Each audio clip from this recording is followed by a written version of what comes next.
Tabbas abin al'ajabi baya ƙarewa. Makara ta ƙi ɗaukan wani mamaci bayan ya mutu.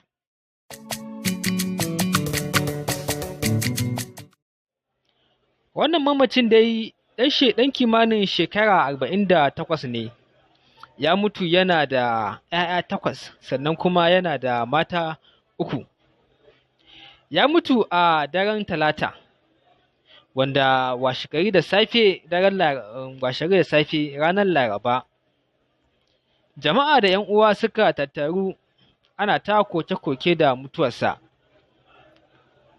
Ana wannan hali har masu wankan gawa suka zo.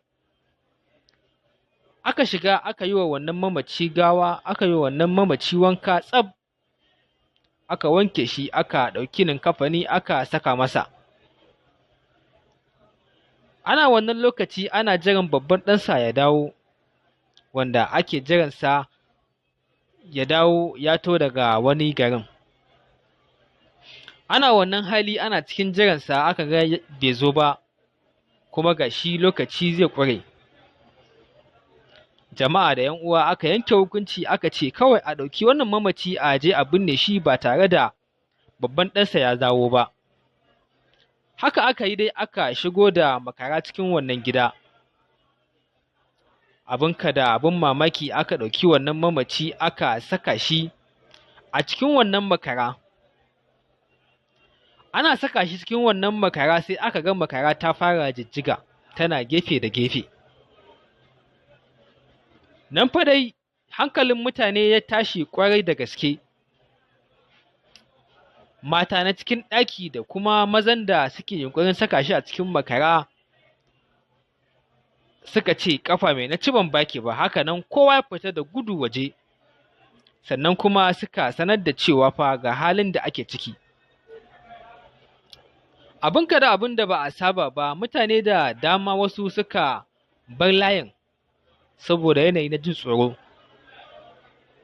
wasu kuma suka imauta, wasu daga cikin suka ce mu shiga, suka shiga cikin gidan nan, wanda matansa da kuma sauran yaransa duk sun gudu sun fita waje suna neman agaji suna kiran inna lillahi wa inna ilaihi raji'un. Haka waɗannan mutane su uku suka shiga wannan gida suka tar da wannan gawa a cikin kabari, a cikin makara tana ta motsi ma'ana tana ta jijjiga wannan makara. Haka suka yi da shahada dai suka kama wannan gawa suka sauke ta daga cikin wannan makara. Abin ku da abin mamaki, abin da kuma lokaci in yayi dole a mutu, in kuma lokacin mutum bai ba, ko ana muzuru ana shawo ba zai mutu ba. Bayan an sauke wannan mamaci daga cikin wannan gawa, daga cikin wannan makara, aka ga yana ta motsi haka dai bai tsaya ba. Sannan daga cikinsu mutum ɗaya fuskanci cewa fa wannan fa ba mutuwa ya ba. Ana wannan hali aka kunce wannan mutumi sai aka ga idonsa buɗe yana numfarfashi ɗaya bayan ɗaya saboda har ya fara galabaita sakamakon wannan hali da yake ciki na bai samu kyakkyawan numfashin da zai yanga shaƙa ba. Dandanan wa'annan mutane suka fito suka bayyana wa jama'a da ke ƙofar gidan nan abin da ke faruwa. Dandanan ‘yan uwansa da ‘ya'yansa da kuma matansa wa'anda suke ta koke-koke kafin a kai da an saka shi a makara kafin wannan abin ya faru, suna ta koke-koke, amma jin cewa wannan mamaci bai mutu ba hankalinsu ya dawo. Sai kuma aka fara murna da shewa da kuma fara'a da kuma godewa Allah, alhamdulillahi. ‘Yan uwa da abokanan arziki da kuma na unguwa sai murna da farin ciki, ai wane bai mutu ba. To kun ji dai inda aka samo wannan suna na cewa gawa ta ƙi makara. An nemi a ji ta bakin wannan mamaci da ake tunanin ya mutu ashe da mutu ba, amma kuma sakamakon a wannan lokaci dai yana cikin galabaita da kuma neman sararawa da kuma neman hutu da shan iska. A wannan lokaci ba a samu dama an zanta da shi ba, amma kuma an samu dama an zanta da ɗaya daga cikin matansa, wanda suke bayyana farin cikinsu ƙwarai da gaske.